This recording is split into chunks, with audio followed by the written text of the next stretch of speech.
Hello అండి, welcome back to నా కథల ప్రపంచం. మీకు కనుక నా స్టోరీస్ నచ్చినట్లయితే ప్లీజ్ లైక్ చేసి సబ్స్క్రైబ్ చేసుకోండి. ఇప్పుడు మనం చెప్పుకోబోతున్నాం మాన్స్టర్ లవ్ స్టోరీలోని ఎపిసోడ్ 17. ఇక స్టోరీలోకి వెళ్ళినట్లయితే రోజులాగే ఉదయం 7కి నిద్రలేచి కాలేజ్కి రెడీ అయ్యి మెస్లో టిఫిన్గా పెట్టిన ఉగ్గానిని పొట్టలో వేసుకొని కాలేజ్కి స్టార్ట్ అయ్యారు నవ్య స్కూటీలో. అమ్ము ఇంకా నవ్య వీళ్ళు కాలేజీ పార్కింగ్ ఏరియాకి వెళ్ళేసరికి వాళ్ళ క్లాస్మేట్ రాసి కార్ దగ్గర ఎవరితోనో మాట్లాడుతూ నవ్య స్కూటీ దిగడం చూసి, ఏ నవ్య ఆగండి నేను వస్తానంటూ, బాయ్ అన్నయ్య నేను ఇంకా క్లాస్కి వెళ్తానని రాసి వస్తుంటే, సరే రాసి అని చెప్పి స్కూటీ దగ్గర నిలబడి ఉన్న అమ్ముని చూస్తాడు అతడు. వైట్ అనార్కలి డ్రెస్ వేసుకొని తన పొడవు జడని లూజుగా అల్లి వంపు తిరిగిన కనుబొమ్మల మధ్యలో వైట్ స్టోన్ బిందీ పెట్టుకొని సోగ కళ్ళకు కాటుక దిద్ది చేతికి వైట్ పెరల్ బ్యాంగిల్స్ ఆ చేతికి ఒకటి ఈ చేతికి ఒకటి వేసి వైట్ రోజులో ఉన్న అమ్ముని కళ్ళతోనే తినేసేలా చూస్తూ ఉంటాడు విక్రమ్. ఏముందిరా బాబు ఈ అమ్మాయి, అందంతోనే పిచ్చెక్కిస్తుంది, ఇలాంటి దాన్ని తాగినా చాలు మోక్షం వస్తుంది. విక్రమ్ చూపులు ఇబ్బందిగా అనిపించి అతడికి షార్ప్ లుక్ ఒకటి గిఫ్ట్గా ఇచ్చి, రావే క్లాస్కి వెళ్దామని నవ్యను లాక్కెళ్తుంటే వాళ్ళ వెనకాలే రాసి వెళ్తుంది. వెళ్తున్న వాళ్ళని చూసి, అమ్మా రాసి అని పిలుస్తాడు విక్రమ్. అమ్ముని ఇంకొంచెం సేపు చూడొచ్చని. విక్రమ్ పిలుపుకి రాసి ఆగినా అమ్ము మాత్రం ఆగకుండా నవ్యను లాక్కెళ్తుంది. నవ్య రాసి కోసం ఆగుదామన్నా వినకుండా. అమ్ము అలా ఆగకుండా వెళ్ళడం విక్రమ్కి కోపం తెప్పిస్తే, సాయంత్రం చూద్దాం దీని సంగతి అనుకుంటూ ఉండగా, పిలిచావెందుకు అన్నయ్య అని అడుగుతుంది రాసి. ఏం లేదురా, ఈవినింగ్ కూడా నేనే పిక్ చేసుకుంటాను నిన్ను, డాడీకి కాల్ చేయొద్దులే. నీకు మీటింగ్ ఉందన్నావు కదా అన్నయ్య ఈవినింగ్, ఇప్పుడే అది రేపటికి పోస్ట్పోన్ చేస్తున్నట్లు మెయిల్ చేశారా ఆ కంపెనీ వాళ్ళు. ఓకే అన్నయ్య నువ్వేరా అని చెప్పి క్లాస్కి వెళ్తుంది రాసి. ఆగకుండా క్లాస్ రూమ్కి లాక్కొచ్చిన అమ్ముని, ఏమైంది ఎందుకు అలా తీసుకొని వచ్చావు, రాసి ఒక్కదాన్నే వదిలేసి వచ్చాం కదా అని అంటుంది నవ్య. అంటే వాళ్ళ మధ్యలో మనం ఎందుకని తీసుకొని వచ్చాను అని అబద్ధం చెప్తుంది అమ్ము. అతని చూపు తేడాగా ఉందని చెప్తే ఎక్కడ వాడితో నవ్య తన కోసం గొడవ పడుతుందో అని భయపడి. వీళ్ళు మాట్లాడుతూ ఉండగా రాసి క్లాస్ రూమ్కి వచ్చి, ఏమైంది ఆగకుండా వచ్చారు అని అడుగుతుంది. అమ్ము చెప్పిందే నవ్య రాశికి చెబుతుంది, మీ మధ్య మేమెందుకని. ఏయ్ మీరు వినకూడనంత సీక్రెట్స్ ఏం లేవు అక్కడ, అన్నయ్య ఈవినింగ్ పిక్ చేసుకుంటా అని చెప్పడానికి పిలిచాడు అంతే.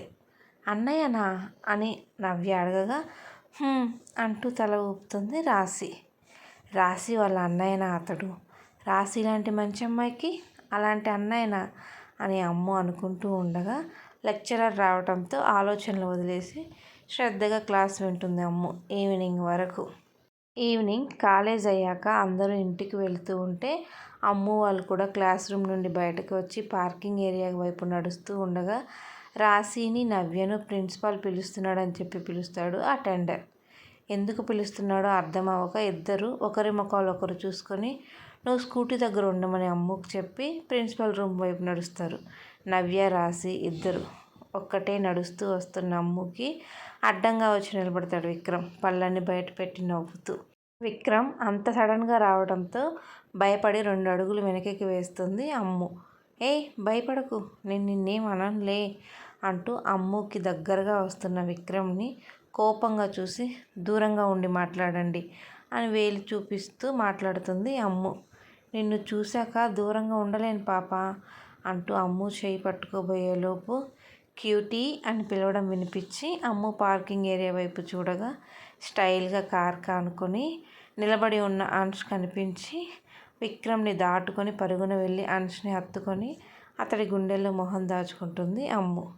అమ్ము భయపడుతుందని ఆమె చుట్టూ చేతులు వేసి ఇంకాస్త తనలో కదుముకొని అమ్ము తల మీద తన తల పెట్టి, భయపడకు క్యూటిఫై నేను వచ్చాను కదా అని లాలనగా చెప్తాడు అంశ్. అతను నన్ను ముట్టుకోవాలని చూశాడు మాన్స్టర్, భయం వేసింది చాలా అంటూ తన కన్నీళ్లతో అంశ్ షర్ట్ తడిపేసింది గుండెల దగ్గర అమ్ము. చూశాను, ఎవరైనా నీ జోలికి వస్తే ఇలా భయపడకూడదు, ధైర్యంగా ఎదుర్కోవాలి అని అంశ్ చెప్తూ ఉంటే అతడి చూపులు బాలేవు తెలుసా, మార్నింగ్ కూడా తినేలా చూశాడు, ఇప్పుడు కూడా పాప అన్నాడు.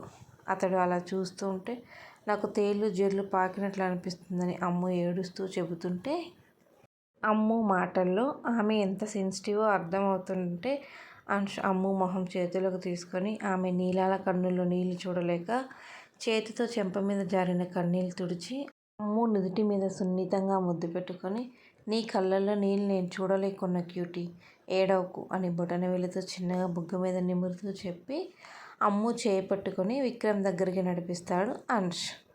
అమ్ము పరుగున వెళ్ళి అంష్ని హగ్ చేసుకోవడం చూసి విక్రమ్ పిడికిలి బిగుసుకుంటుంది కోపంతో. వాళ్ళిద్దరూ అలా క్లోజ్గా ఉండడం చూసి విక్రమ్ రగిలిపోతూ, వీడు నాకు ఇక్కడ కూడా పోటీకి వస్తున్నాడా? నో, ఎట్టి పరిస్థితుల్లోనూ దాన్ని వాడికి దక్కనివ్వకూడదు.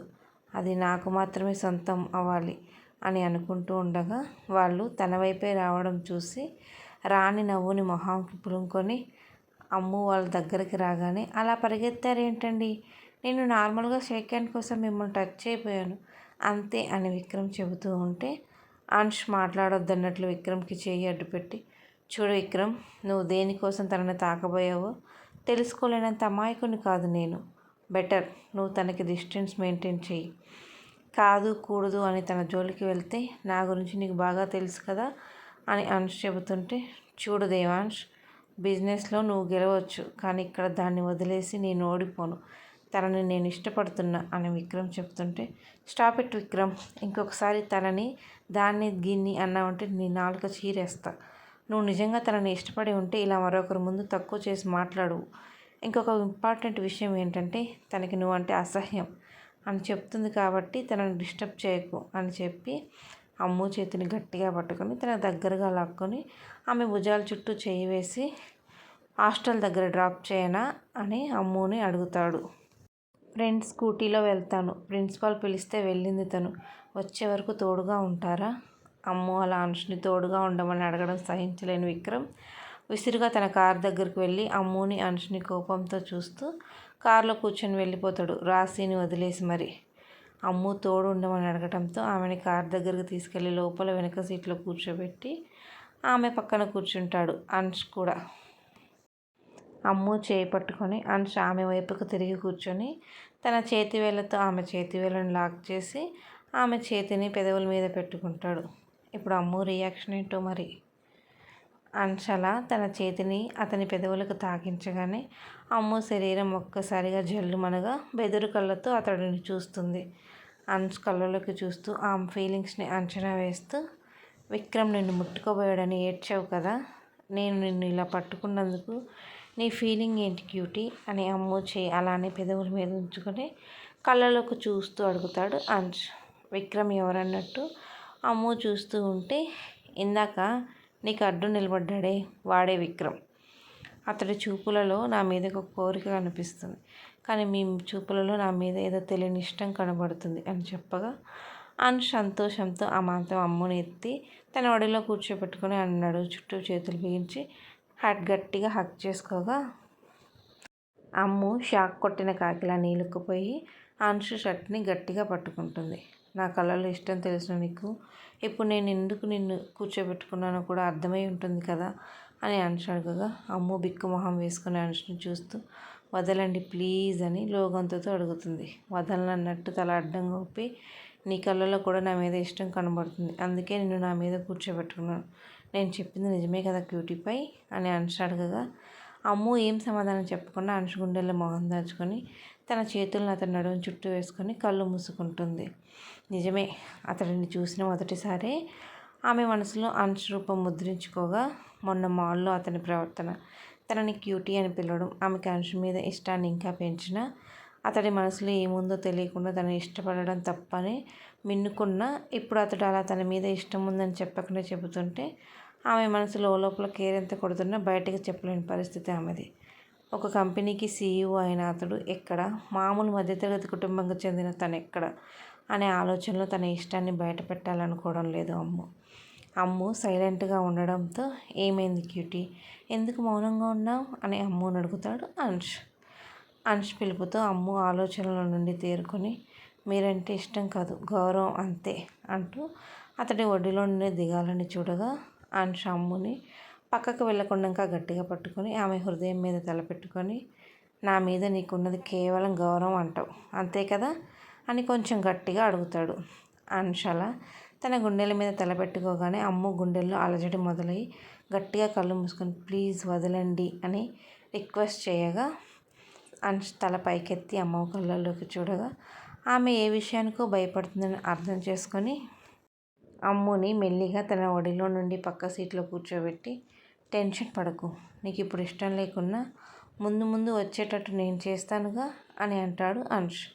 ఇప్పటికైతే రూమ్కి వెళ్ళాక మెసేజ్ చేయి, నీ ఫ్రెండ్ వస్తుంది వెళ్ళు అని అంశ్ చెప్పగా అమ్ము కార్ డోర్ ఓపెన్ చేయబోయి మళ్ళీ ఏదో గుర్తొచ్చినట్లు అంశ్ వైపు తిరిగి, అసలు మీరు ఇప్పుడు మా కాలేజ్కి ఎందుకు వచ్చారు అని అంశ్ వైపు అనుమానంగా చూస్తూ అడుగుతుంది Ammu. Continued. Thank you for watching.